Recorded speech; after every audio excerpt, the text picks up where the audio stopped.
Shalom, shalom, shalom. Selamat pagi. Sejahteralah hidup kita di hari ini, Kamis tanggal 19 Mei tahun 2022. Dan adalah sebuah anugerah jika kita bisa berada di hari ini, amin. Dan percayalah sama seperti Dia telah memberkati tidur malam kita, maka di sepanjang hari ini Tuhan pasti akan memelihara, menolong, dan memberkati hidup kita, amin. Baiklah, seperti biasa sebelum kita lebih jauh melakukan semua kegiatan aktivitas kita hari ini, izinkan kembali Tuhan bicara melalui pembacaan Alkitab satu hari satu pasal yang akan tetap kita ambil dari pembacaan 66 hari bersama Yesaya. Dan hari ini kita telah berada di hari yang ke-20, maka kita akan membaca kitab Yesaya pasal yang ke-20, ayat pertama sampai dengan ayat yang ke-6. Judul perenungan kita pagi hari ini, taatlah walau kadang tidak mengerti. Sebagai pengantar renungan ini saya akan coba bacakan untuk kita semua ayatnya yang kedua. Pada waktu itu berfirmanlah Tuhan melalui Yesaya bin Amos firman-Nya, "Pergilah dan bukalah kain kabung dari pinggangmu dan tanggalkanlah kasut dari kakimu." Lalu ia pun berbuat demikian, maka berjalanlah ia telanjang dan tidak berkasut. Saudara, kita ketahui bahwa ketaatan merupakan hal yang tidak mudah dalam relasi dengan Allah. Ada kalanya sebuah ajaran sudah jelas kita mengerti, namun tetap saja sulit untuk menaatinya. Akan tetapi, terkadang kita diperhadapkan pada satu perintah atau ajaran yang sulit dimengerti dan sulit ditaati. Di dalam kitab Yesaya pasal yang ke-20 ini, ada satu perintah Allah yang terasa janggal bagi Yesaya. Allah menyuruhnya untuk berjalan telanjang dan tidak berkasut selama 3 tahun. Allah pun tidak menjelaskan mengapa Yesaya harus melakukan hal tersebut.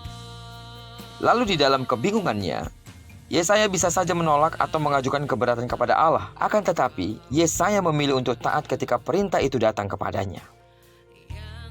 Tindakan Yesaya itu adalah bentuk ketaatan total kepada Allah, yaitu taat walau tidak mengerti. Dan bagi kita, mungkin tindakan Yesaya tersebut terlihat sangat aneh dan memalukan. Namun bagi Yesaya, ketaatan kepada Allah justru ia letakkan di atas segalanya.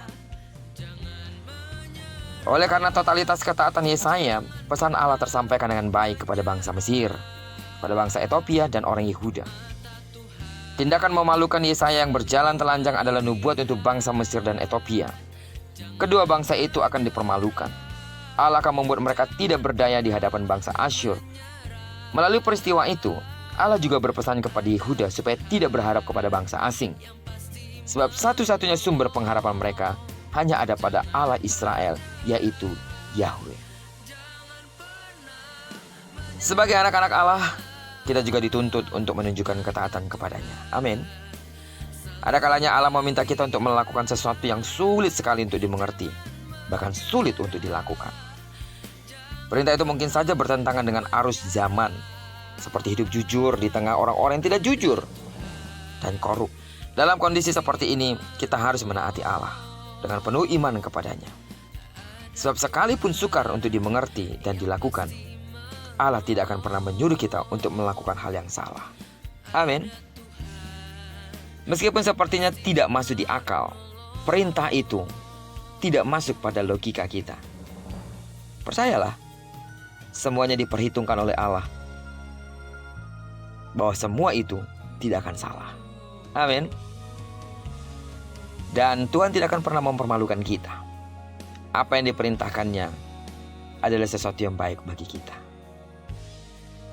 Jika mungkin kita diperhadapkan sama seperti Yesaya, sebuah perintah yang mempermalukan diri kita, sebuah perintah yang membuat kita rasa terpojok, selama kita taat, Tuhan yang akan memampukan kita untuk melakukannya.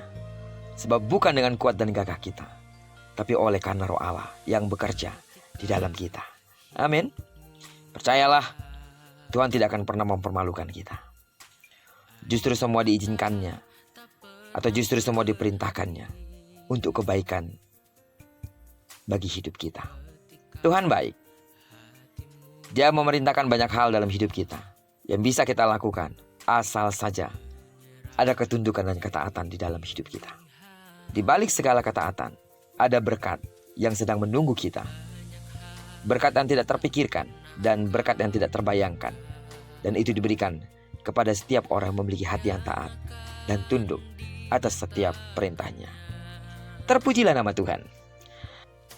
Baiklah, kiranya perenungan kita hari ini mengingatkan kita kembali bahwa tidak ada kata tidak pada setiap perintah Tuhan.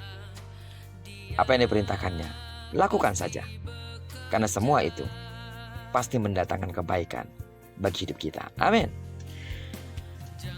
Diberkatilah kita sepanjang hari ini, dan digenapi firman-Nya yang berjanji kepada kita bahwa apa yang dikerjakan tangan kanan dan tangan kiri kita dibuatnya berhasil. Amin. Kemanapun kaki kanan dan kaki kiri kita melangkah, di sana pasti kemuliaan Tuhan akan dinyatakan. Doaku kiranya terus kepada seluruh sidang jemaat Tuhan yang mungkin sedang bergumul tentang sesuatu yang khusus. Percayalah, selama kita sungguh-sungguh berserah dengan sepenuh hati, Tuhan buka jalan. Bukan dengan caramu, tapi dengan caranya Dia akan memberikan jalan untuk saudara. Dan tidak jemu-jemunya aku berdoa untuk sidang jemaat Tuhan yang mungkin saja sakit secara fisik. Dalam nama Yesus, terimalah kesembuhan sesuai dengan takaran imanmu. Diberkatilah kita bersama dengan orang-orang kita kasihi, serta bersama dengan orang-orang kita cintai, dimanapun mereka berada. Terpujilah nama Tuhan. Shalom.